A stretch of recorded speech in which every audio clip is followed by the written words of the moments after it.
Yes. All right. So when did you? So what year did you graduate from FIT?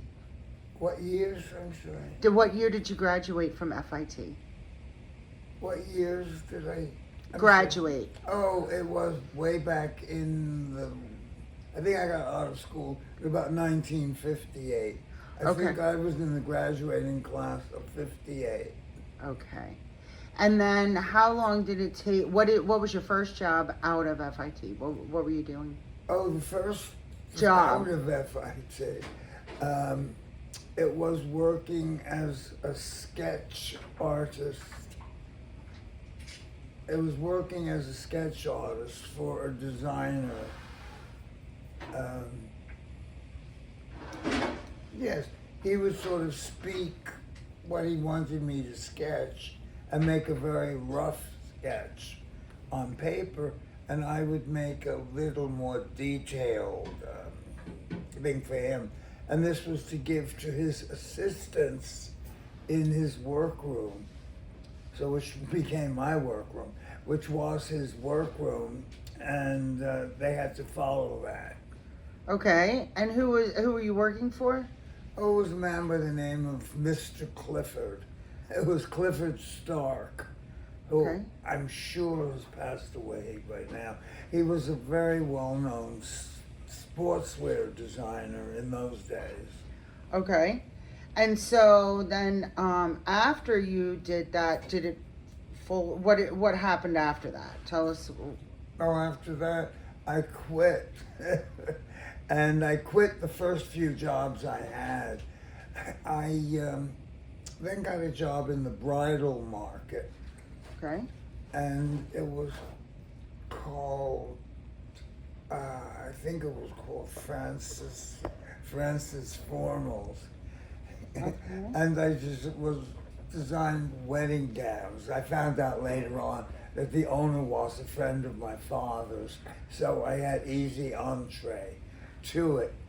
Okay. And then I've never been a morning person. I mean, to this day, I still love to sleep late in the morning and get my rest. hmm So I always got to work. Oh, my hours were about a quarter of 10. I would get to work, and one day I arrived, and this older woman who was the wife of the owner, she was a real shrew.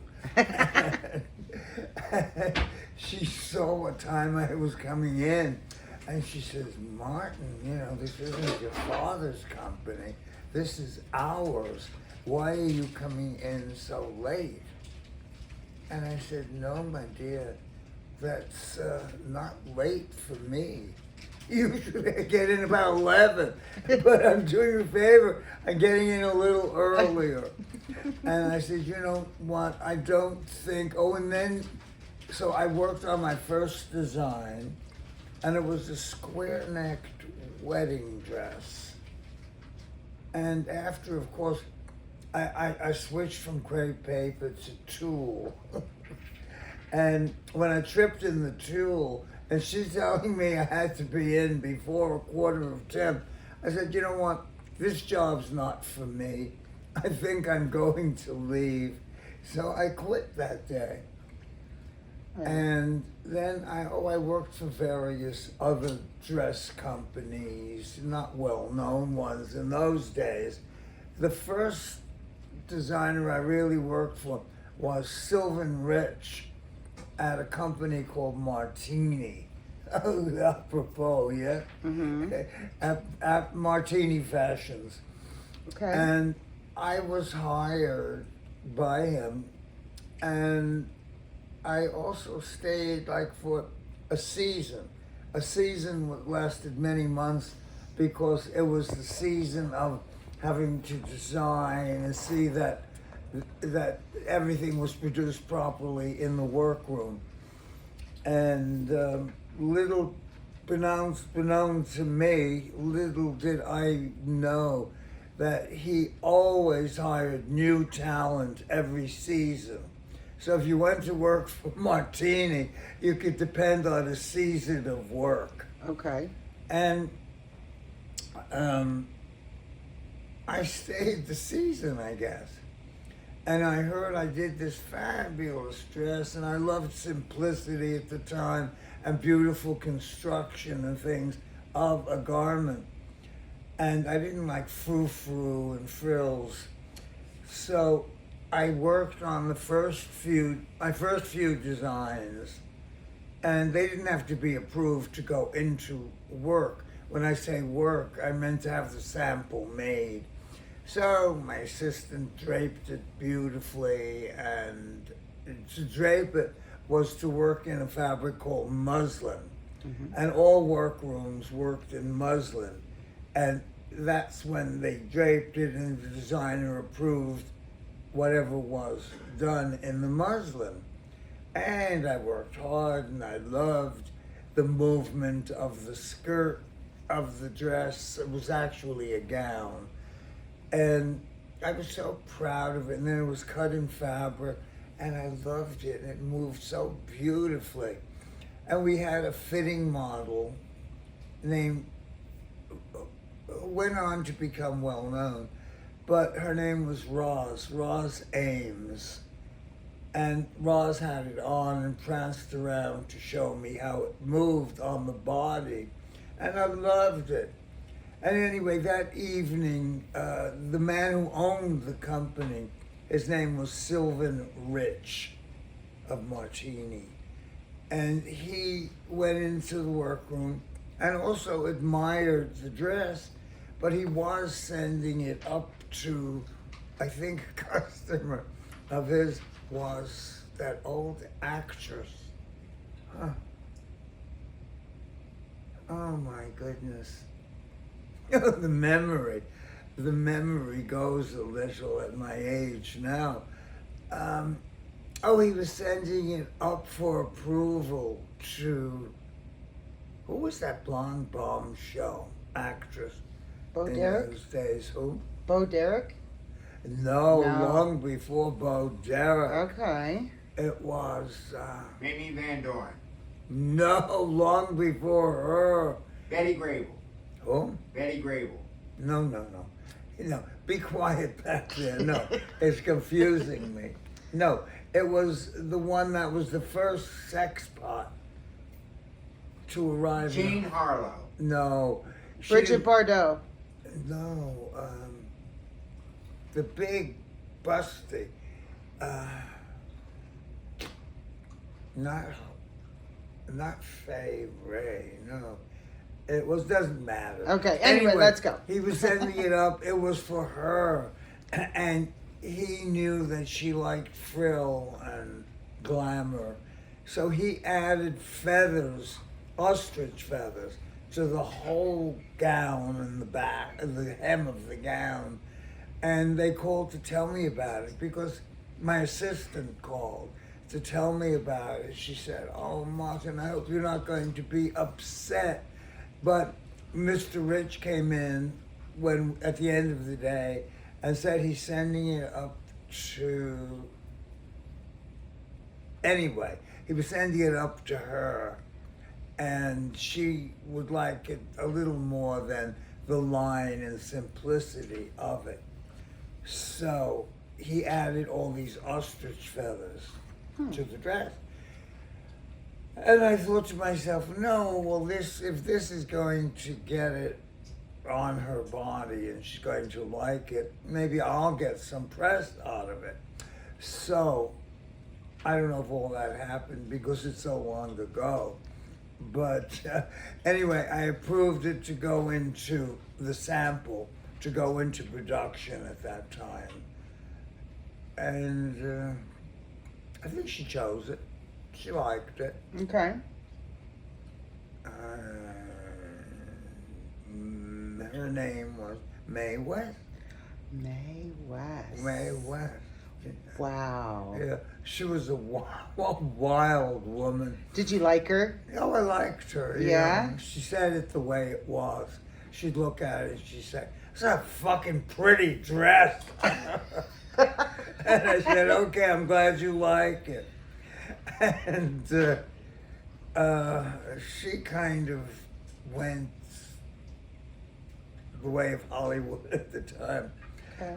And, excuse me, she was around for quite a while in the earlier parts of Hollywood in the movies. And I did a few other things for her privately. Nice. So I went on, and from there, I went back to work for lesser known companies.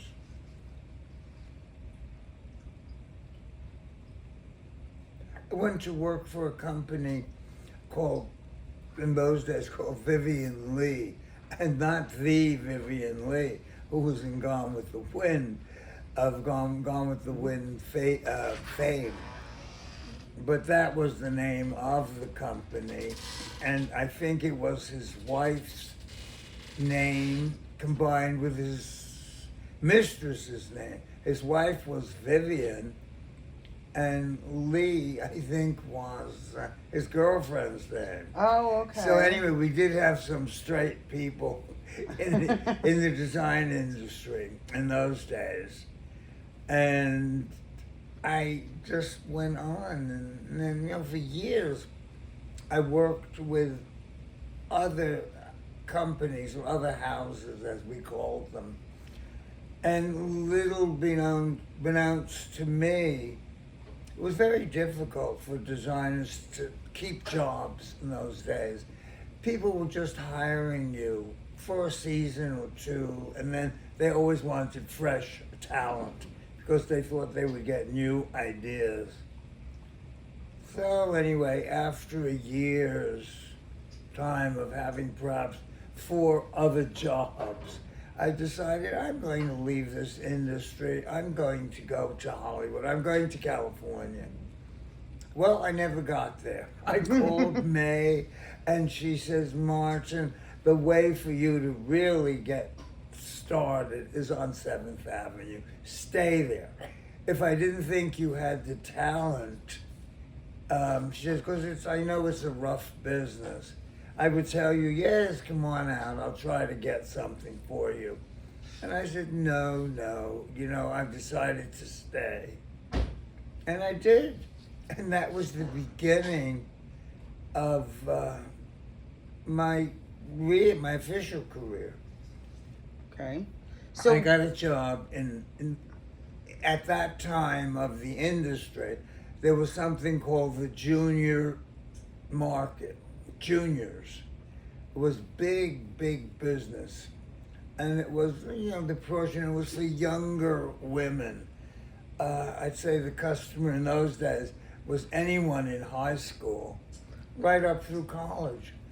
And I started to work for a company called, actually, it doesn't matter where I started, but someone discovered me and spoke to another company about me, and they called and asked if I would come in for an interview. And I said, you want to interview me? Usually I was interviewing someone to see if I wanted to work with their product. And I thought, oh my, they can't get to see me, so now they're having owners of companies call me. So, and anyway, I did go to see them, and I remember commenting. I was very involved because of my father's business. I was also very involved in the work, the practicality of a design.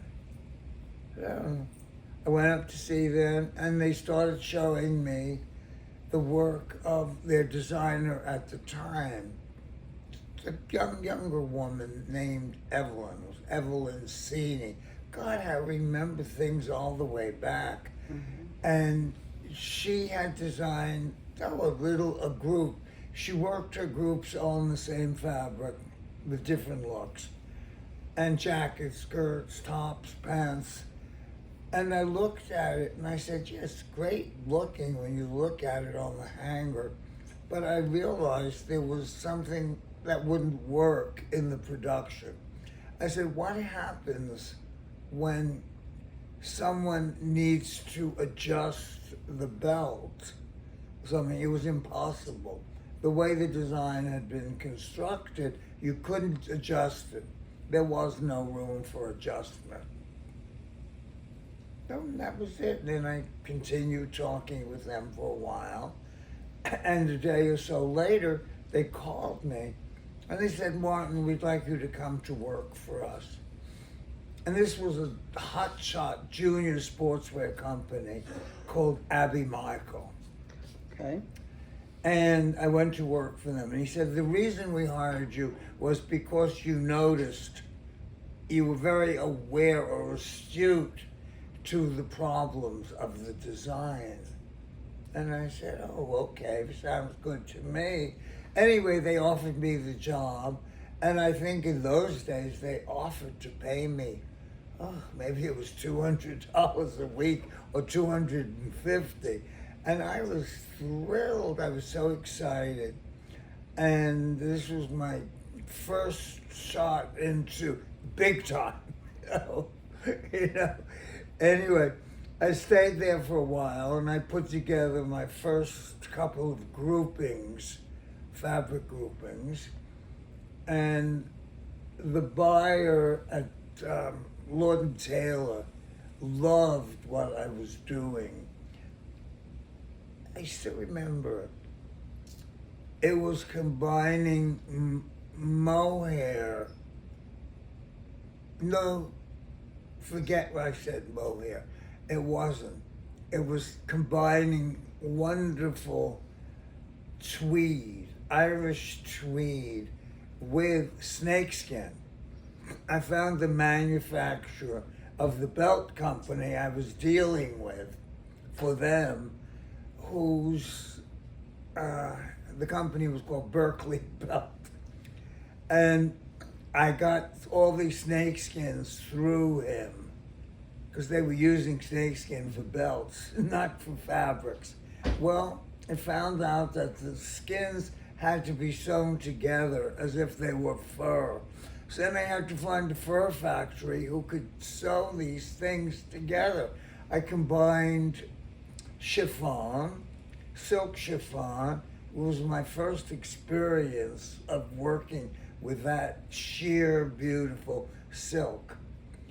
And I did wonderful blouses and tops of the chiffon and combined with the Irish tweed that I used for hard pieces that we called them.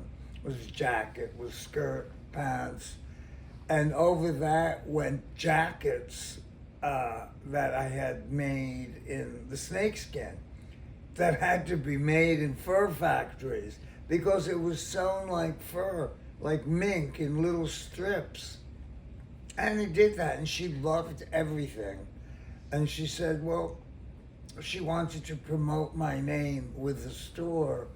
Lord & Taylor, in those days, it was like one of the better, finer stores. It was on Fifth Avenue. I say almost, because the mother store, or the main store, the main branch, was, yes, on Fifth Avenue, but just up from 34th Street.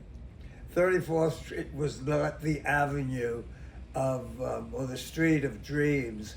It was discounted stores, Macy's, I think Gimbel's may have been there too.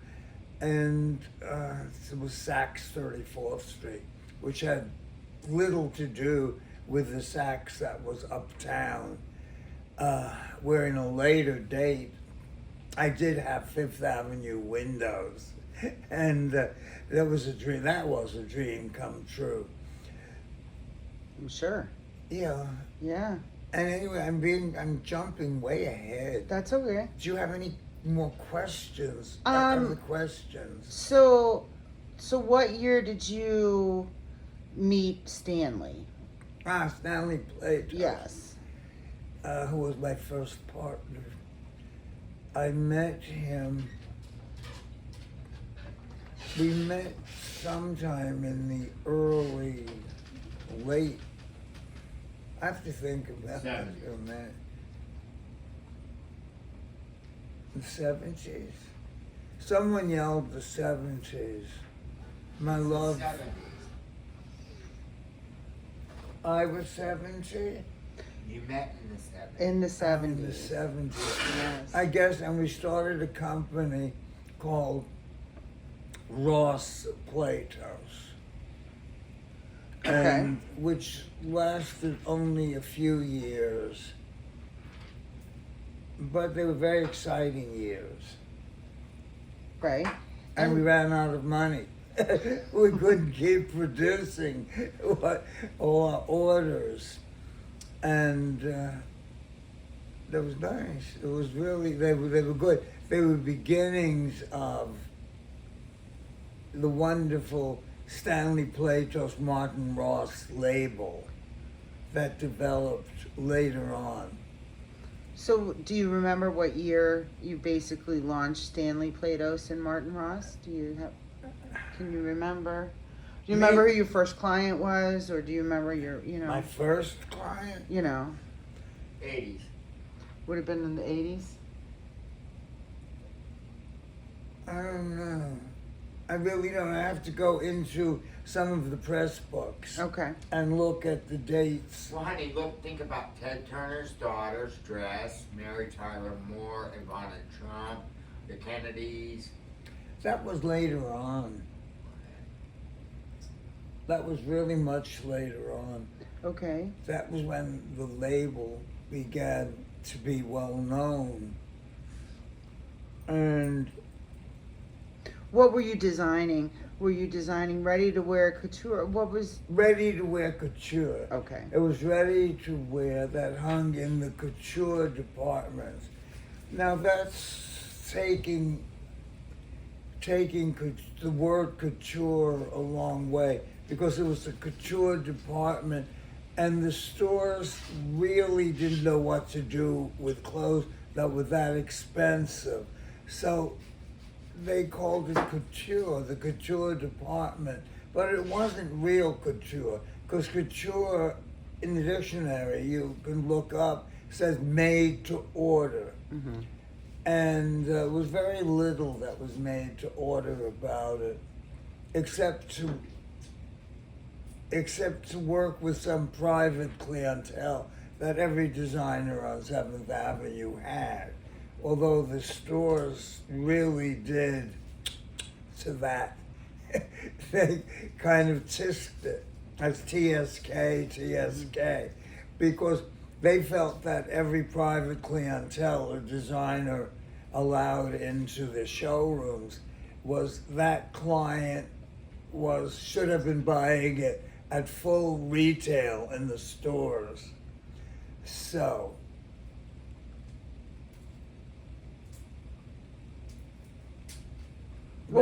that's where I met a lot of wonderful people in the stores and in my showrooms.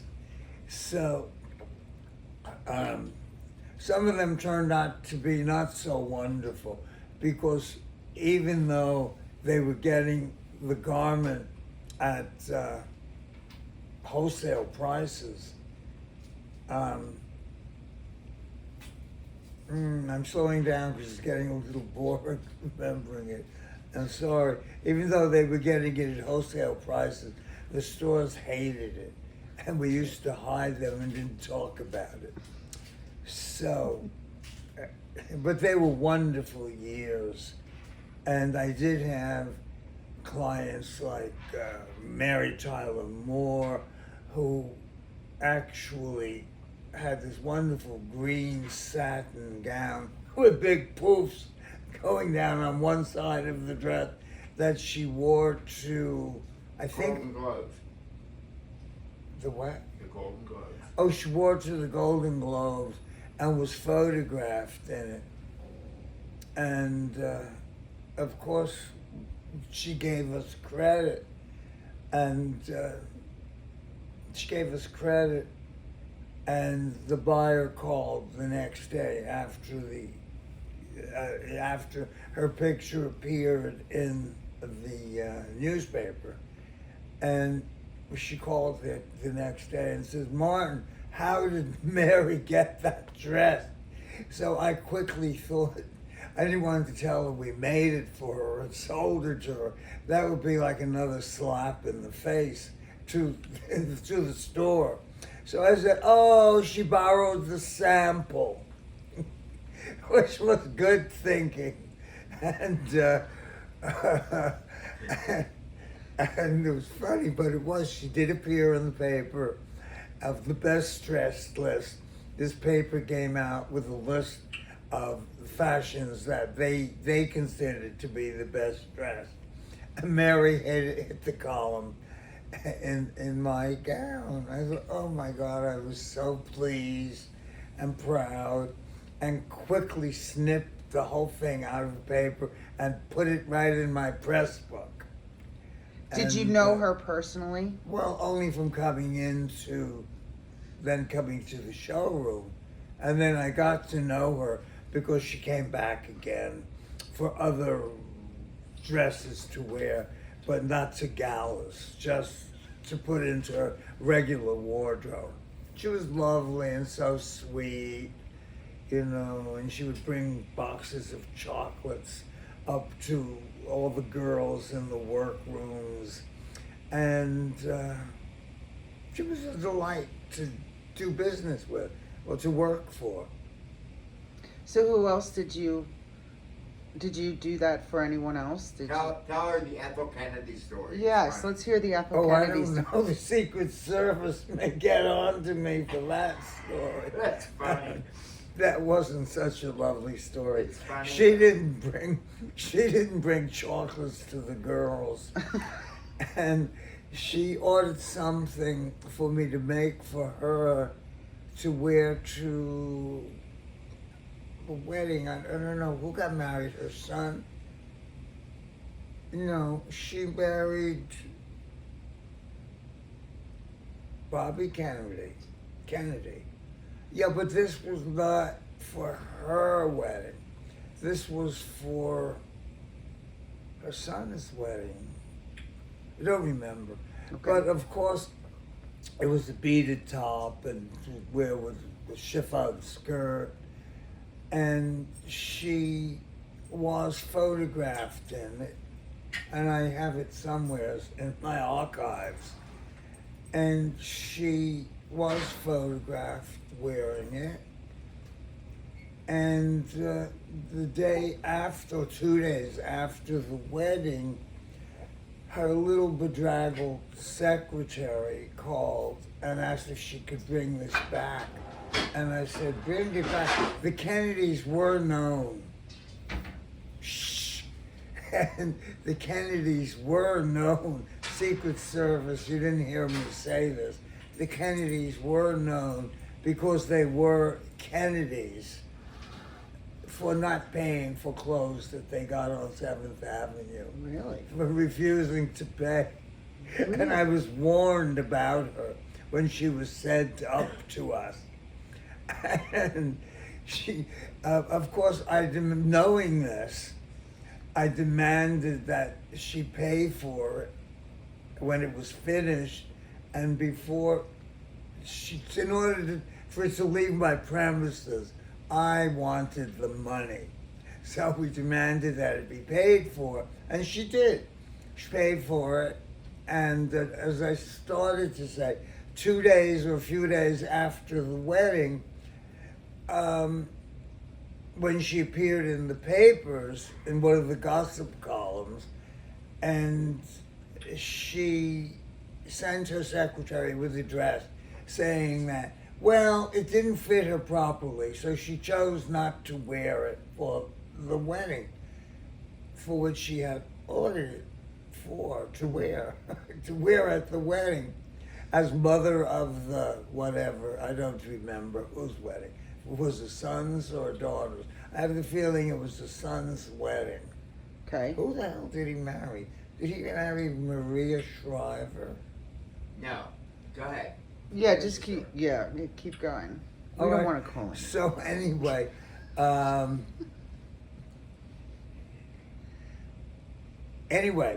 there it was, and the little secretary comes up with this box in her hands, and this garment was in it, all kind of folded up or thrown in the box, not treated with the loving hands it should have been treated with, because it was expensive. Oh, anyway, she says Mrs. Kennedy couldn't wear it because something about the fit across the bust, someplace, she felt it was too tight, so she didn't wear it. And I said, well, it's strange she got photographed in it. And here's the photograph. So I said, well, she wanted her money back. I said, no, this isn't Saks 34th Street. And I said, she can get her money back. She wore it, and here's the proof. So that was it. Anyway, she left with her little tail between her legs. And, I love that story. what? That is too funny. Yeah. So was there any animal? Did she ever come back for anything else? No, I didn't think she was so. afraid she'd have to pay for anything else. So she didn't come back. Never saw her again. Okay. But I did see her sister-in-law a few times. Who? But who? Jackie O. Okay. She came in occasionally. All right. But she paid, or else she wouldn't have gotten anything. But she was a delight. She came in with big glasses, big sunglasses and all, with Secret Service men coming in before her to make sure that there wasn't someone with guns in my showroom. Okay. In those days, the showroom was rather small. Couldn't fit anyone in with guns. So anyway, life went on and everything was great. And those then, of course, unfortunately, we all know what happened to President Kennedy, and it was a disgrace that that should happen. And I never met him, but then other presidents evolved, and I think, who came in after Kennedy? I think it was Eisenhower? Johnson. Johnson. Yeah, well, Mamie never That's got. Eisenhower. Oh, that's Mamie was Eisenhower? Yeah. Who was married to Johnson? Lady Bird. Ah, Lady Bird. Well, she flew in another direction because I never met her, and I did continue dressing presidential teams. I did dress the whole kitchen cabinet of Nancy Reagan. Never made anything for Nancy, but all her friends used to come and get clothes, but they didn't get them from me. I will say, maybe times were more affluent then during the Reagan years, and they did buy their clothes. I did a lot of business with a wonderful shop on North Cannon Drive in Beverly Hills.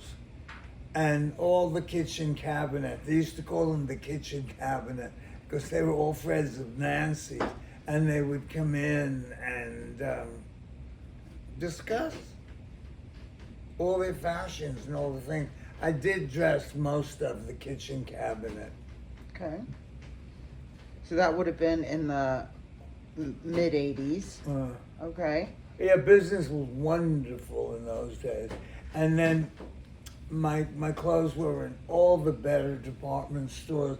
Neiman, in California, was Neiman Marcus, Suite 101, which was the shop that Nancy's girlfriends used to shop at. And I don't know if it's still around. I hope it is. They were nice. The three ladies that owned it were delightful.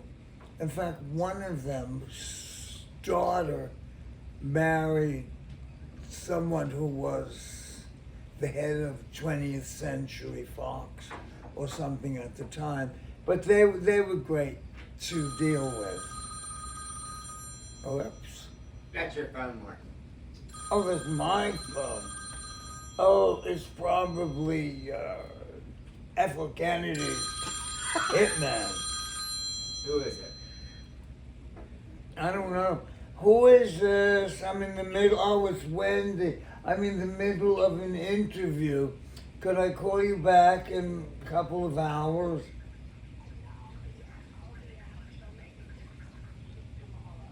Oh, okay. How do you feel? Your throat sounds sore. What? Oh, you can't hear me. Okay, we'll speak tomorrow. I love you. That's his niece. Okay, bye. That was my niece. I'm sorry.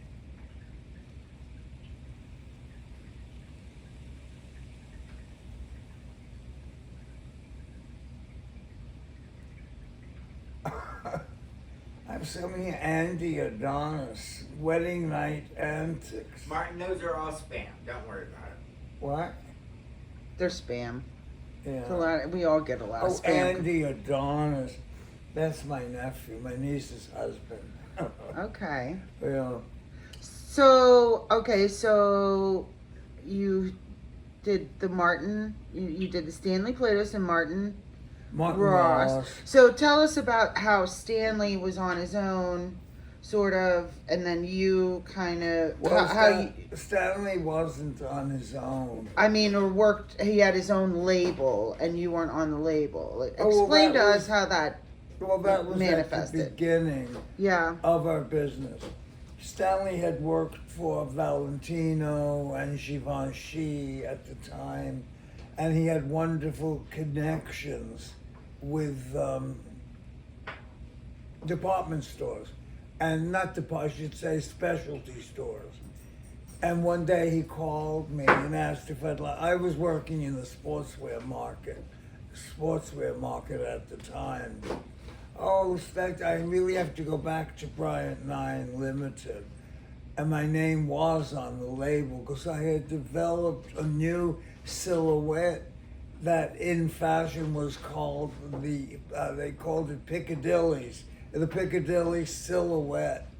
I remember even in those days, Bill Blass came out with the same silhouette and they called it the Piccadilly silhouette, but nothing with my name at that time. Now, I'm going to go back to where I left off with you, Okay. which was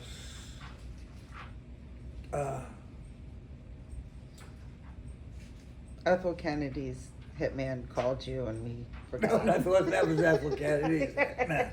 I didn't know who that was. It was my niece's husband, my nephew. Well,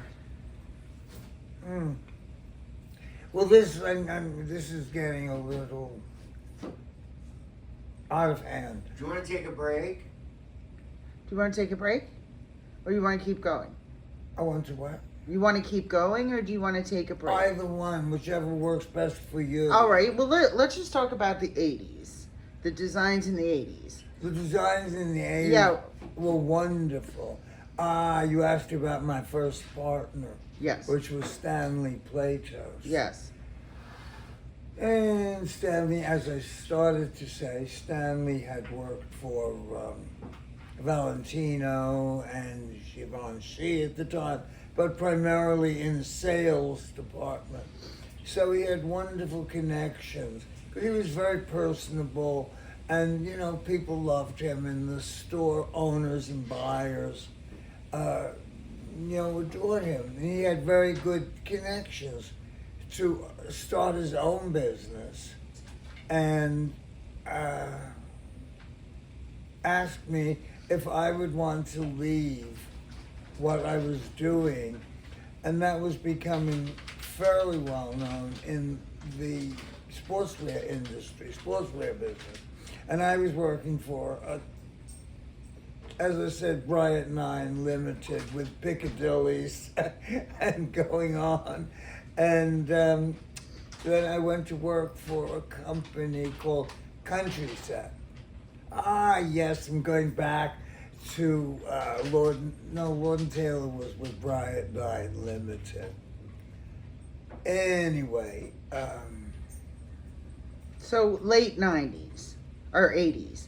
So in the late 80s, what were you doing? Like right after Reagan was out of office. Like, When Reagan went out of office. yes, what were you doing at that time? Trying to collect money from the stores that weren't paying on time. Again, certain things started going sour. And one of the industries that was really hit hard by this, who was the president after Reagan? Clinton. No, it was it was Old Man Bush. Oh yeah. Bush Yeah, and Old Man Bush. yeah, had no connections to them. Okay. And then went on and on.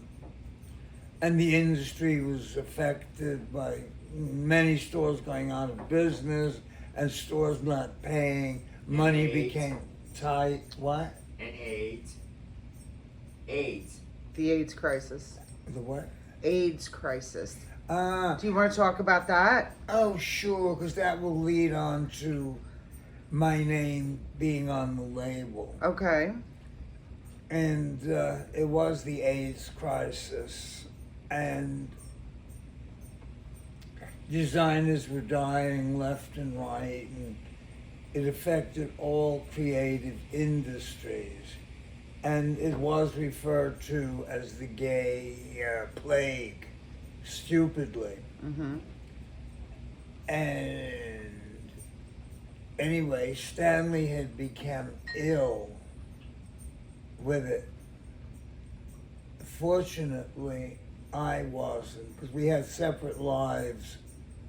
We although we were together as partners, not only in business, but in our personal lives.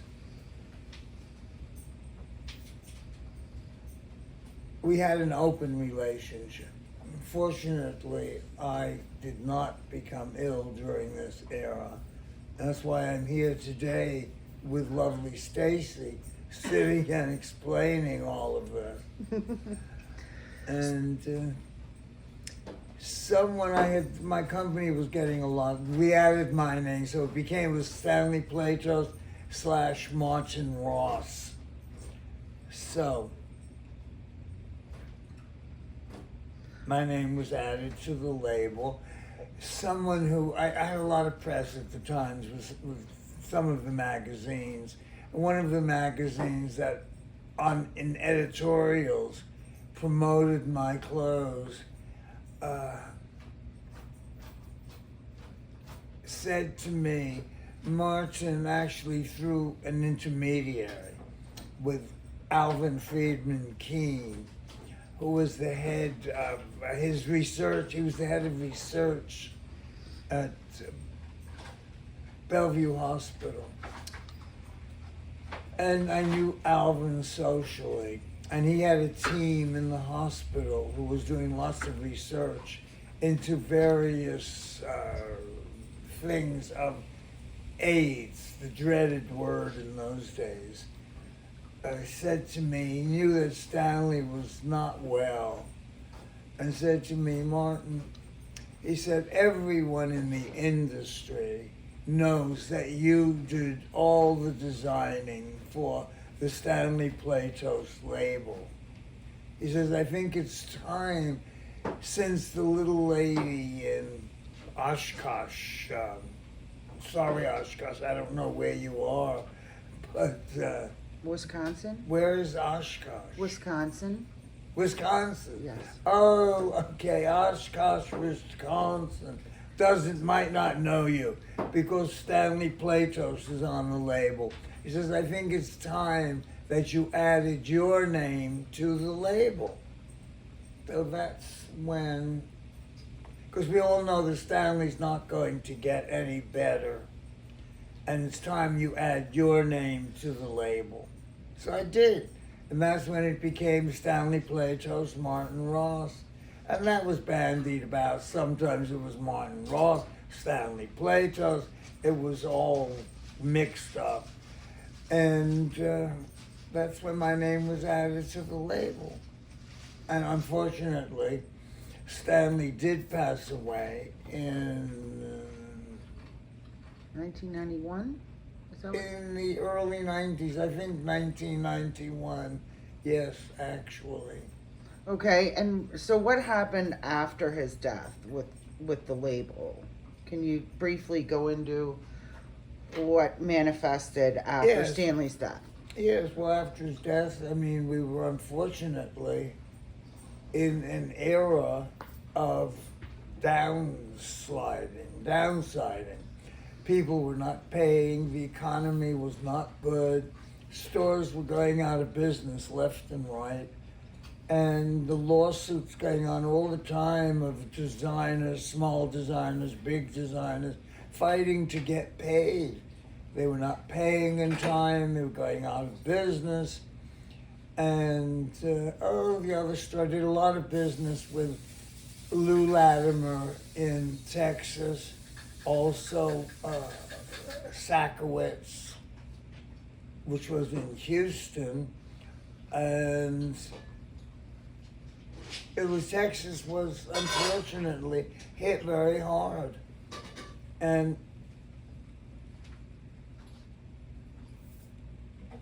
we all tried to keep going, putting in our own monies back into businesses and things. And some designers who couldn't just depend on their clothing, on their clothes to carry them through this awful period, and they, fortunately for them, got involved in something called licensing.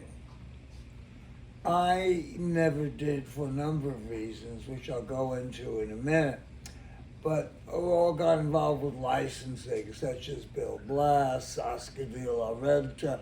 You became known for their soap and fragrance, more so than their fashions. I decided, no, I didn't want to get involved with licensing, which was, I guess, a foolish move on my part, but I didn't want to get involved with licensing because I wanted to get known not for my side products and other things, for groceries or whatever they were lending their names to, but I wanted to be known for the quality.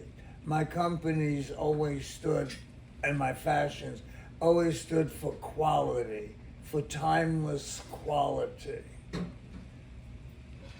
And Do you think now that was a mistake? it was a mistake because you could be eating my designs right now had I got involved. I might be known for some breakfast cereal or other thing other than in my designs of clothing. Anyway, then the lady of the shoulder pads came about, and that was Carolina Herrera. And Your neighbor. Who what? Your neighbor. She was my neighbor. She had showrooms in the same building my showrooms were in. And that was 501 7th Ave. Yes, 501 7th Avenue. She hated me because I used to bring my dog. Well, a lot of designers hated me because many of the buyers would tell them, they would ask, why aren't their dresses selling well? And she said, because you have to have more of the look of Stanley Platos, Martin Ross. And when she said that to Bill Blass, he didn't like it. And anyway, I used to bring my dog to work. I had a wonderful little Shih Tzu. Tina. That was Tina. Yeah. She was a Shih Tzu, Yeah. Yeah, I used to bring to work. And she didn't like other dogs because she was always going to work to me almost from the day she was born, or for a little puppy. And everyone loved Tina. Buyers used to stop in to see Tina. They said, oh, we're not here for the collection today. We're here to see Tina. So she was the sweetest little dog. And when you came to her on her terms, anyway, she thought the elevators were her private annex to the showrooms. So Carolina came in one day with her little, she had a funny little white dog, cute dog though, and came in and Tina attacked her. Well, Tina wanted her up the elevator. She thought it was her private elevator. So after that, Carolyn would see me coming and didn't wait. She'd rush onto the elevator and press her floor before I could get on to press my floor. And I was only on the 3rd floor. She was up on the 8th, I think. And anyway, that was a nice day. So you asked about the 90s? So, when did you stop designing clothing? Well, when I closed my business, it became too hard to get paid by the stores. As I said, the economy was bad, and I sold to some stores strictly because I liked the owner or the buyer. And as I did a store in Texas called Lou Latimer, and which was owned by a gentleman, a lovely, lovely man. It was fine, but you can't sell to someone because they're gentlemen or gentle ladies. I can't remember the owner's name, but he was having terrible financial problems.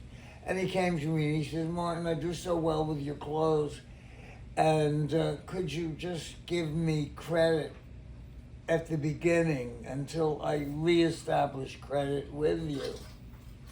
And I said, sure, why not? Albert Leachy was his name. That's his name.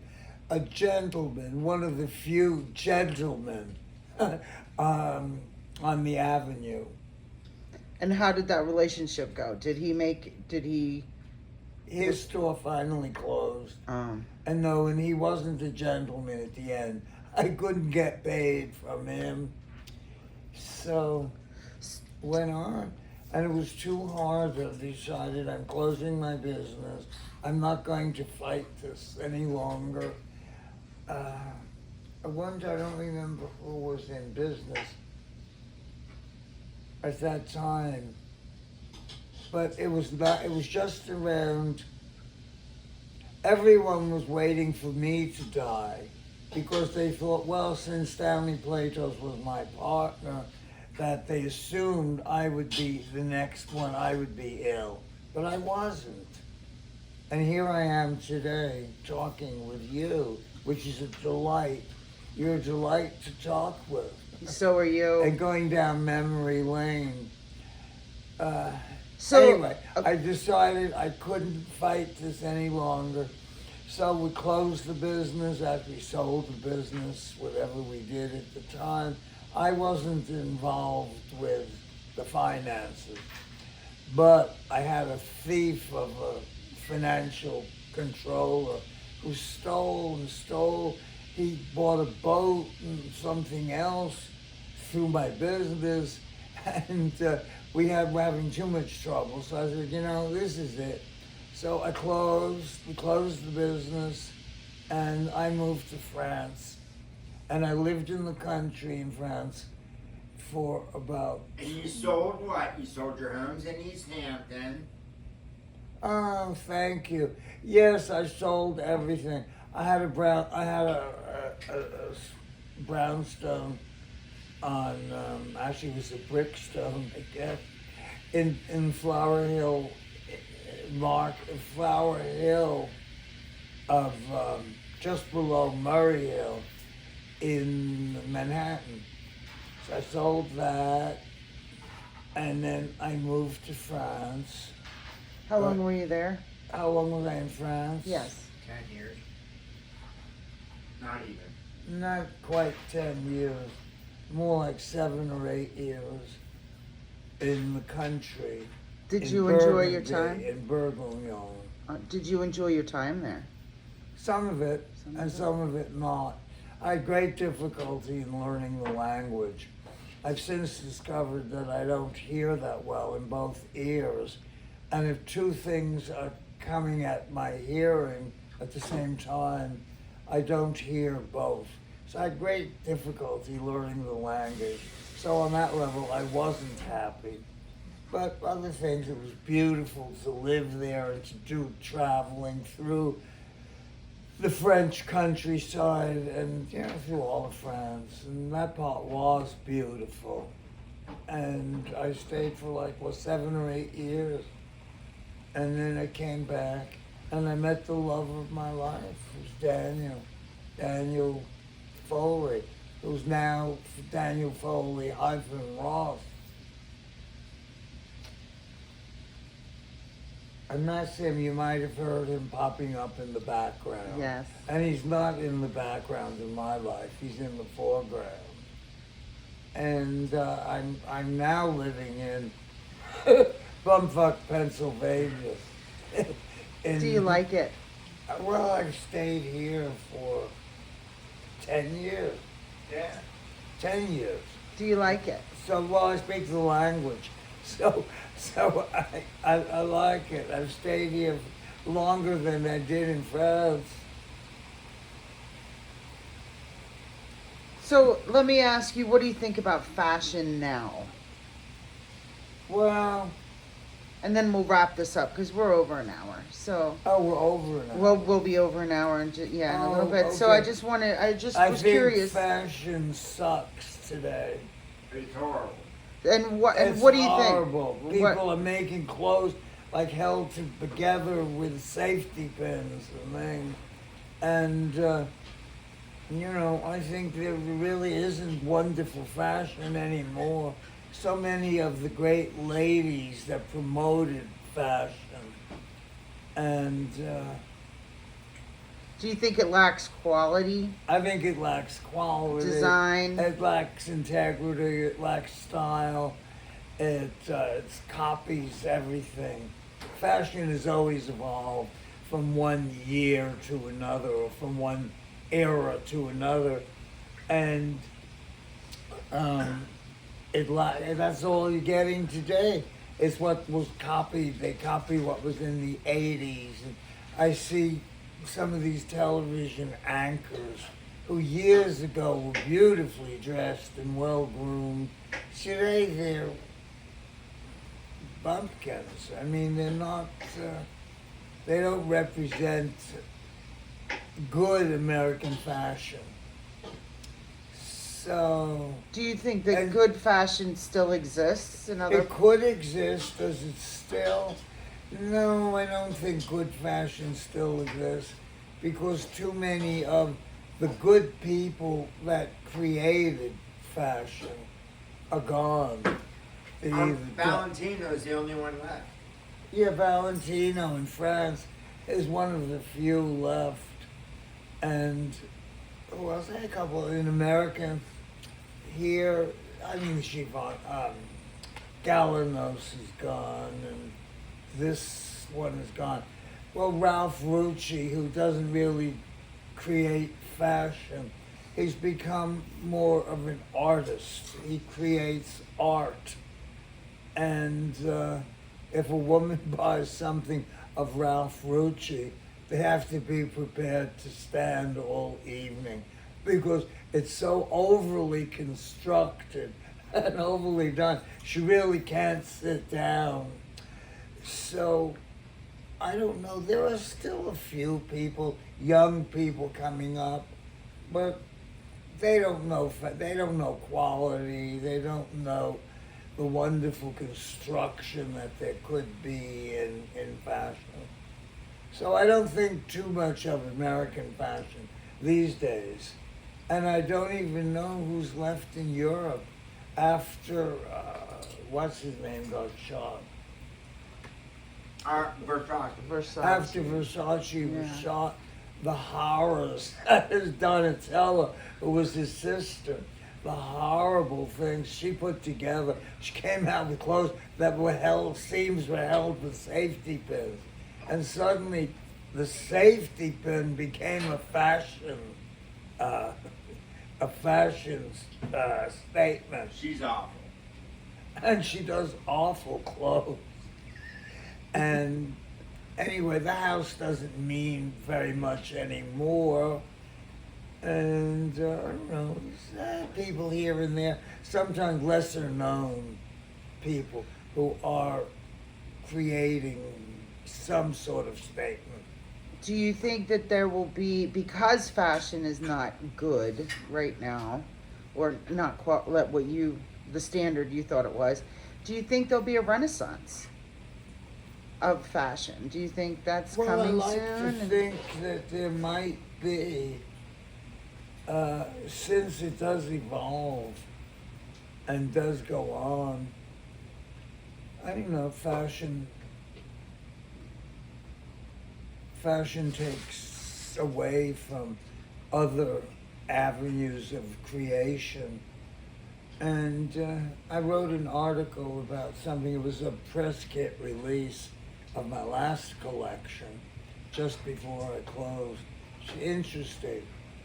If I could find it here in my press books, we could discuss it. Okay. Anyway, I like to think it will, because women do still wear dresses. You know, not only dresses, but they wear women's clothes. So yes, I think the women's fashion industry will continue and hopefully make a resurgence to where it was, sort of. Well, thank you for sitting down with me. It's been a pleasure. Thank you for thinking of me, and thank you for remembering me. Of course, you're unforgettable. Oh, well, thank you. And it was a delight. And have a wonderful weekend. It is weekend, yeah. Yes. Good. All right. Love you. That Thank was you. beautiful. That was really